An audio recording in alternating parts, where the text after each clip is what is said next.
이 사람을 이렇게 구원하실 때 생명의 말씀을 우리에게 주셨다 이렇게 얘기하고 있죠. 아까 읽었던 본문 속에서. 그리고 이 생명의 말씀이 우리 가운데 거하시니까 우리가 하나님과 사귐을 가질 수 있게 되었다.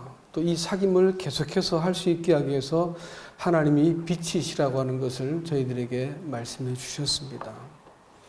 여러분, 사람이 처음 지어졌을 때 그 자체는 하나님이 살아있는 존재로 그냥 만들어 놓으셨습니다. 산혼.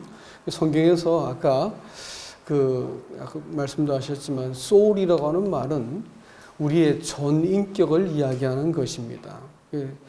soul이라고 하는 것이, 그러니까 사람이 구원받으면 이 사도행전에서 3천 혼이 구원받았다. 뭐 이렇게 또 말씀을 하시고, 이 혼이라고 하는 것은 사람의 인격을 이루는 말입니다. 근데 이 사람의 인격은 지정의가 있고 영과 혼과 육이 있죠. 근데 이 영이 어떤 정체성을 갖는가에 따라서 어떤 사람이 되는가를 결정을 짓는 거예요. 그런데 그렇게 되려면 뭐가 필요하겠습니까? 법이 필요해요. 법이라고 하는 그것은, 계명과 법이라고 말하는 그것은 하나님의 속성과 거룩하심과 완전하심이기 때문에 그것을 하나님께서 사람에게 공유하실 때 하나님과 사람이 관계가 맺어지는 것이거든요. 그래서 하나님께서 하나님을 알 수 있는 숨을 사람에게 불어넣습니다. 그것을 가지고 미스트라하임 이렇게 해서 숨을 불어넣어서 하나님을 알 수 있는 어떤 그런 것을 마음속에 심어 놓으셨어요. 아직까지 하나님의 영은 들어오지 않았고요. 하나님의 영이 들어오는 것은 사람에게 일정한 계기가 주어질 때 하나님의 영이 들어오시는 거예요. 그럼 언제 들어오시느냐? 법을 하나님께서 주실 때, 계명을 주실 때 그 계명 앞에서 내가 이 계명을 받을 것인가 말 것인가, 지킬 것인가 말 것인가, 내가 순종할 것인가, 내가 맞설 것인가를 결정을 해야 돼요. 그래서 이 일을 위해서 하나님께서는 사람에게, 첫사람에게 나무의 열매를 먹지 말 것을 법으로 주시지요. 그것은 하나님과 사람이 마땅히 지켜야 될 도리, 질서에 대한 말씀을 하신 겁니다. 그리고 법만 주면 될까요? 너 지키든지 말든지 마음대로 해. 이렇게 하지 않으셨어요. 왜 이것을 지켜야 되는지 제7일째 되는 날 아담과 함께 안식하면서 충분히 말씀을 나누시고 그 다음에 약속을 했으리라고 봅니다. 법은 주어져서도 사람이 약속을 하지 않으면 법은 무효가 됩니다. 그렇기 때문에 계약이 체결돼야만 법이 효력이 생기는 거예요. 그렇죠? 내가 어떤 회사에 들어갈 때 회사에서 7시 출근해가지고 6시 가야 되는데 되겠습니까? 라고 이제 계약을 맺을 때 그리고 당신한테 내가 얼마에 그걸 주고 몇 번의 휴가를 주겠습니다. 약속을 할 때 오케이 하겠습니다. 약속을 하면 어떻게 돼요? 계약이 체결되는 거죠. 그럼 하나님께서 십계명을 주실 때 약속을 체결했을까요? 안 했을까요?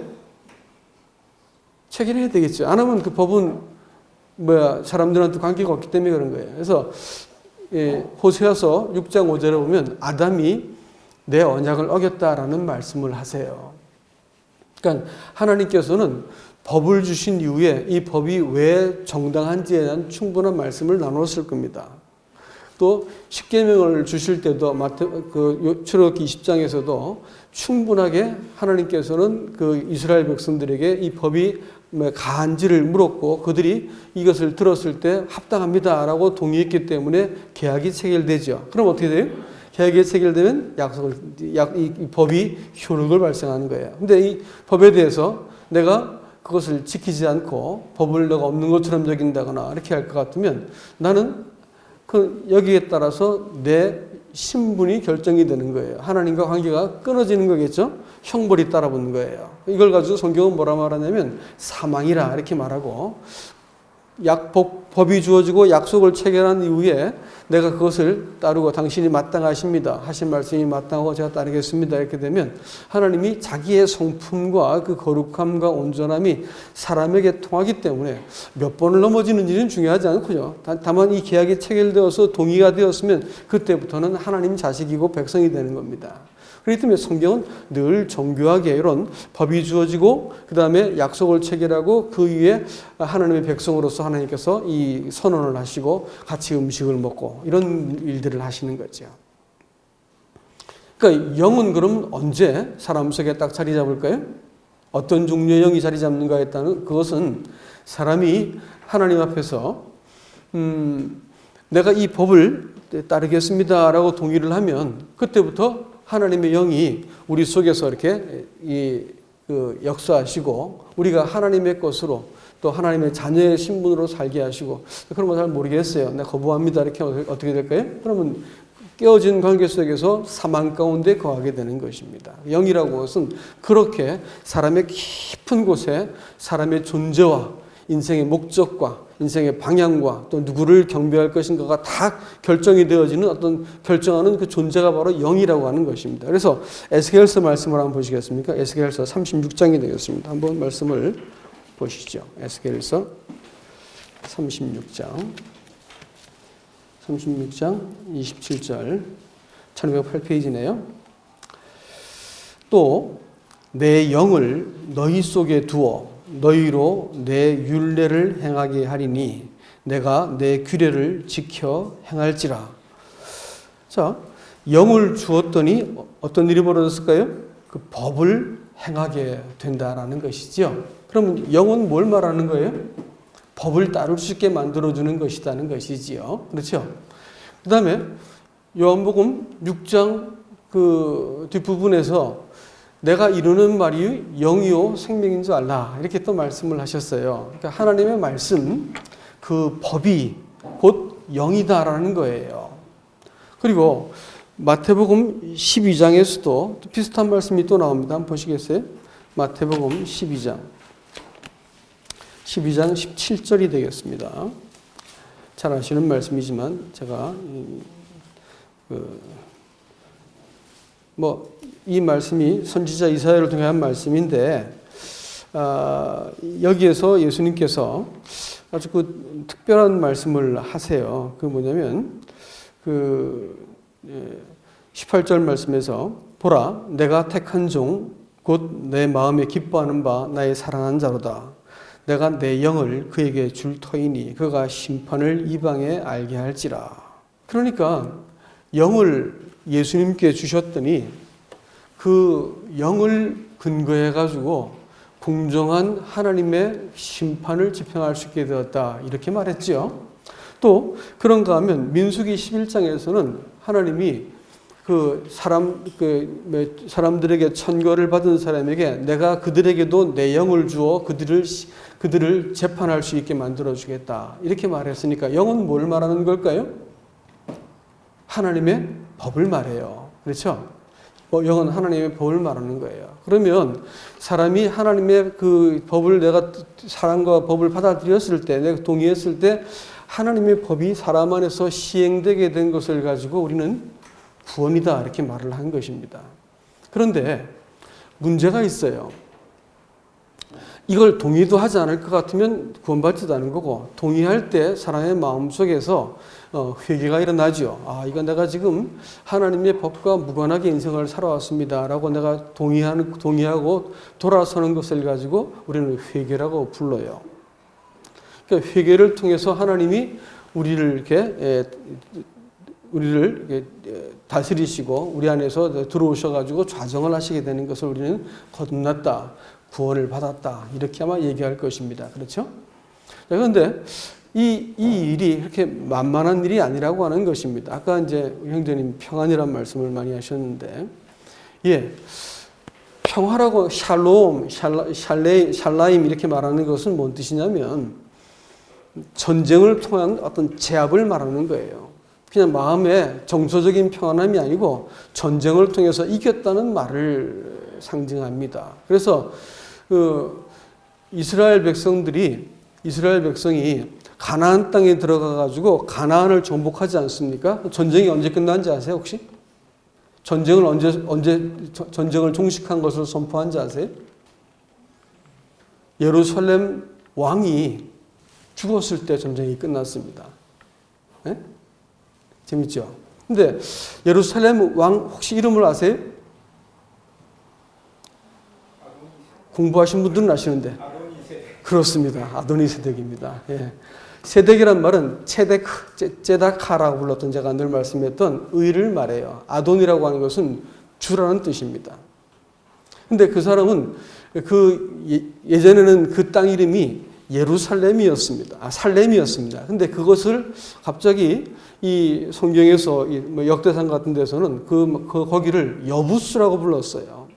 그리고 여부수족이 살았고 여부수족의 그 왕이 그 우두머리 이름을 그 의의 주다 이렇게 스스로 칭하면서 그 땅을 밟고 있었습니다. 사실은 그 아도니세덱이 여호수아가 이렇게 밀고 들어가는 그 전쟁을 딱 맞으면서 전쟁을 이렇게 대항하면서 사람들을 쫙 백성들을 이렇게 옆에 있는 나라들을 모아가지고 전쟁을 일으키죠. 하나님 그 여호수아가 아도니세덱을 죽이고 나무에 달아가지고 불에 던져버립니다. 그래가지고 전쟁이 종식되죠.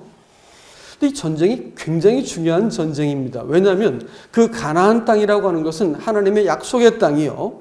그러나 이 범죄한 사람들이 털을 잡고 있었기 때문에 하나님이 사람의 마음을 상징하는 그 가나안이라는 것을 평정하시고 또 결국은 하나님의 나라를 세우는 것이 구약 성경에서 쭉 말하고 있는 약속이고 신약 성경은 가나안이라고 말하는 그리스도 안에 들어와 가지고 우리가 우리 안에 있는 그 옛사람의 본성들을 제압하고 그 안에서 이렇게 하나님의 나라를 세우는 것이 성경이 일관된 어떤 이 구성입니다. 그렇기 때문에 그 땅을 정복했을 때 이것은 중요한 의미를 갖게 되는 것이에요. 그러니까 갑자기 한 사람이 등장합니다. 누구죠?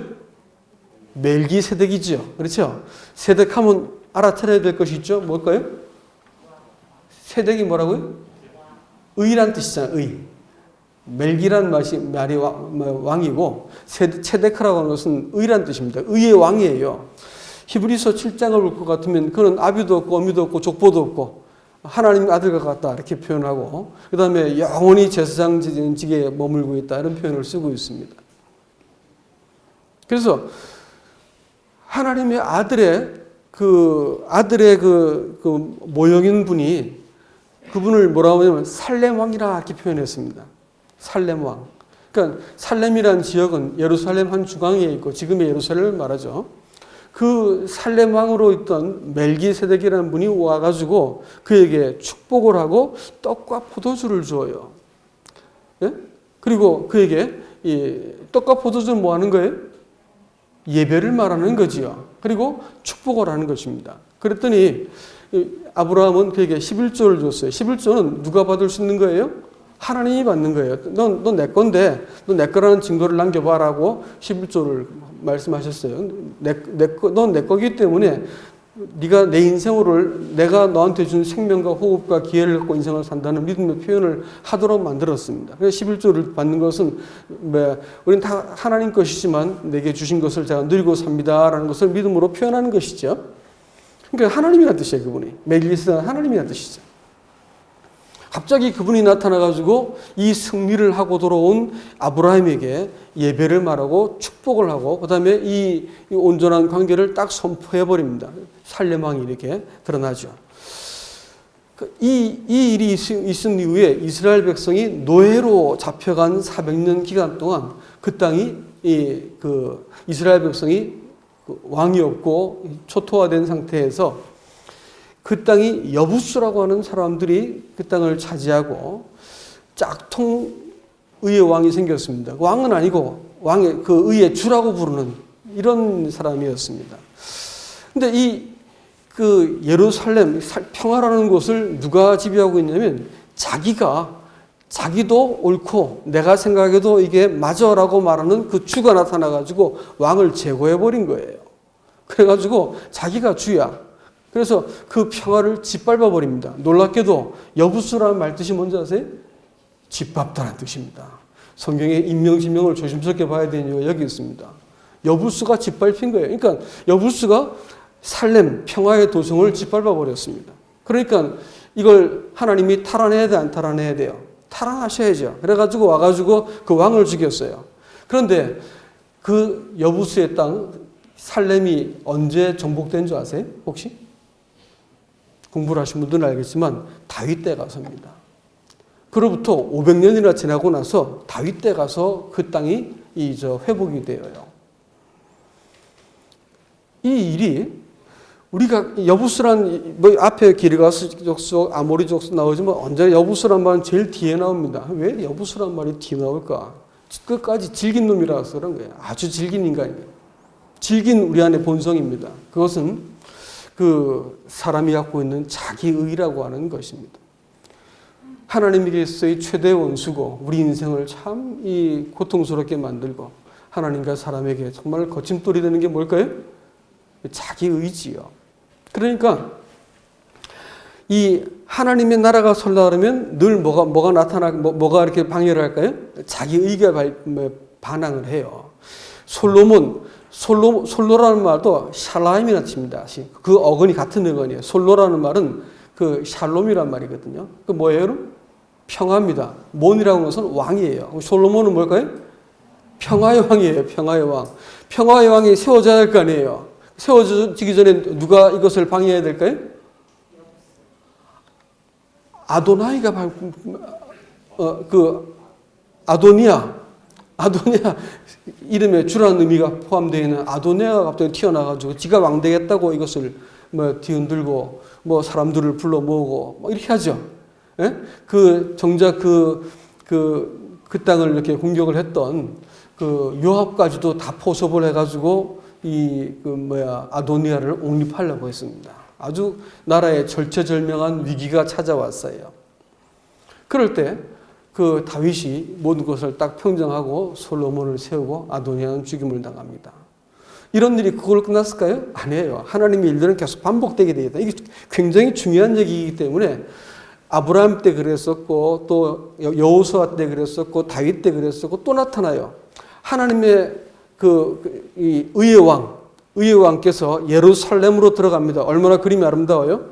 들어갔더니 대적하는 사람들이 나타납니다. 뭐라냐면 그 사람들은 이 자칭 의의 지도자다 이렇게 말하는 사람들이었습니다. 그들이 예수님을 둘러싸가지고 공격하기 시작합니다. 마침내 십자가에 죽게 만들고 예수님을 배척해버리죠.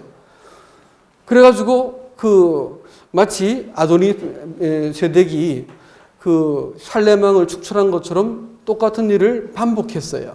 그래가지고 이 의의 왕께서 죽임을 당하십니다. 그럼 이게 끝일까요? 아니지요. 이것이 또 반복이 또 됩니다. 언제 될까요? 의의 왕이 이제 다시 어디로 오셔야 될까요? 예루살렘으로 오셔야 될 거 아니에요. 그러니까 스가랴 14장이 예루살렘의 그 동편산에 그 하나님의 아들의 그 인자가 그 발이 거기에 설 것이다라고 말씀하셔가지고 예루살렘을 탈환하실 거란 말이에요.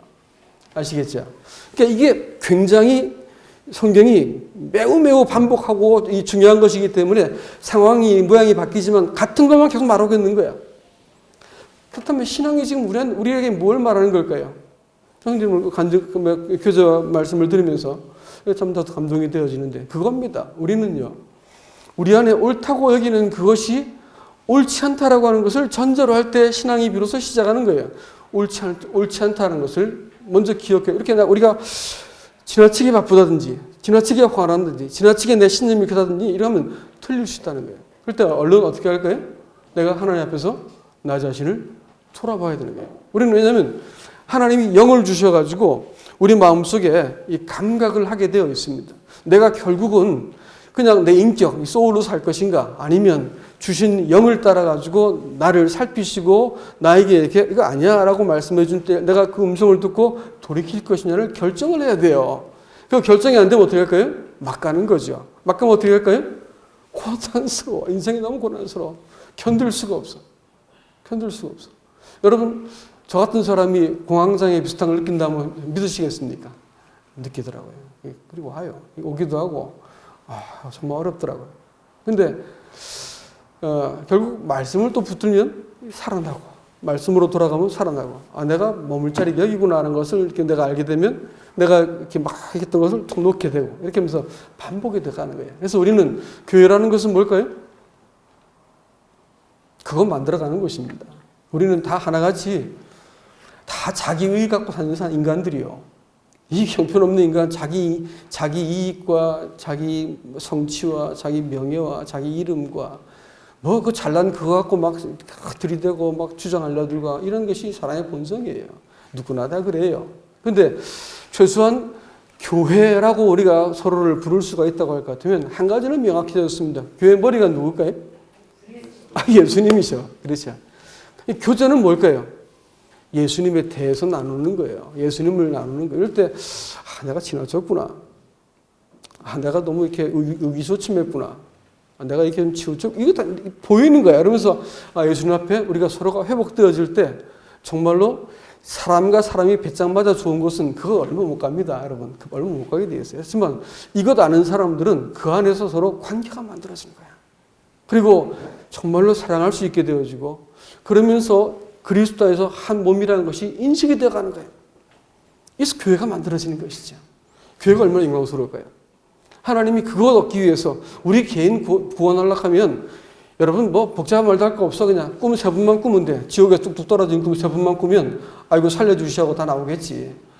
복잡하게 할 거 없어. 복음 전할 것도 없어. 그냥 꿈 세 번만 모지게 꾸면 다 항복하고 나와가지고 살려달라고 한다니까요. 근데 예수 믿는 게 왜 이렇게 복잡하냐 이게요. 그것은 우리 같은 인간을 거저 구원해 놓으시고 어렵다고 선포해 놓으시고 고쳐가야 했는데 어디서 고쳐야 할까요? 교회에서 고치는 거예요. 그럼 여러분과 저는 말을 바꿔야 돼요. 저와 여러분은 허물이 있을까 없을까요? 있어요?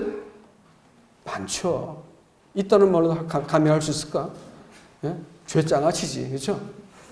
예, 죄장아치지. 이런 인간들이 최소한 하나님께만큼은 복종할 수 있어야 된다는 거예요. 하나님께. 그러면 되는 거야. 그러면 교정해 나가고 또 조정하고 또 서로 위로하고 격려하고 세워가면 되는 거야. 이게 안 되면 어떻게 할까요? 그건 어려운 거예요. 그건 어려운 거라고요. 그건 어려운 거고. 그러면 상대를 비판하려면 어떻게 할까요? 하나님이 이 교육을 가지고 우리를 빚어나가고 계신데 우리가 비판하기 시작하면 어떻게 되는 거예요? 자기가 하나님보다 높다는 배제야. 내가 비판한 자리에 앉겠다는 거 아니겠습니까? 이게 문제가 되는 거예요, 이건. 그래서 이런 부분들은 우리가 극히 조심해야 된다는 것입니다. 말씀을 맺겠습니다. 하여튼 이와 같이 우리가 이런 사람들로 불려졌다는 것을 잘 이해하고 나면 문제가 별로 없어요. 근데 이걸 잘 모를 것 같으면 구원받았으니까 내가 이제 온전해졌을 것이다라고 하는 이 잘못된 이 교리가 머릿속에 들어오게 되면 아주 복잡해져요. 근데 내가 이제 구원받고 용서받았으니까 나는 내가 판단하는 것은 하나님과 방불한 것이요. 내 결정은 또 내 선택과 분별은 하나님과 맞먹을 수준이다. 이렇게 생각을 하는 거죠. 이렇게 되면 교리가 다 바뀌어 여기는 도덕 종교가 되는 것이고 이 거룩한 사람만 앉아 있어야 되는 거예요. 근데 교회는 그런 곳이 아니에요. 이거 착각할 것 같으면 신앙생활이 완전히 뒤죽박죽이 됩니다. 그렇지 않아요. 하나님께서 우리에게 법을 주셨고 그 영이 이 법이 되시고 내가 하나님 말씀으로 자꾸 돌이키면서 일어나는 그것이 신앙인 거라고요. 내가 아까 형제님 말씀하신 것처럼 그 전제가 분명해야 돼. 나로부터 말하면 전제는 잘못됐다는 것을 내가 인정할 때만 비로소 사람들이 무리한 말과 무리한 어떤 판단을 하지 않게 되는 것입니다. 중요한 얘기입니다. 또 교회는 그런 사람들이 모인 것이기 때문에 절대 비난하고 다투고 싸우는 것이 되어서는 안 되는 것입니다. 여기까지 말씀을 일단 맺겠습니다.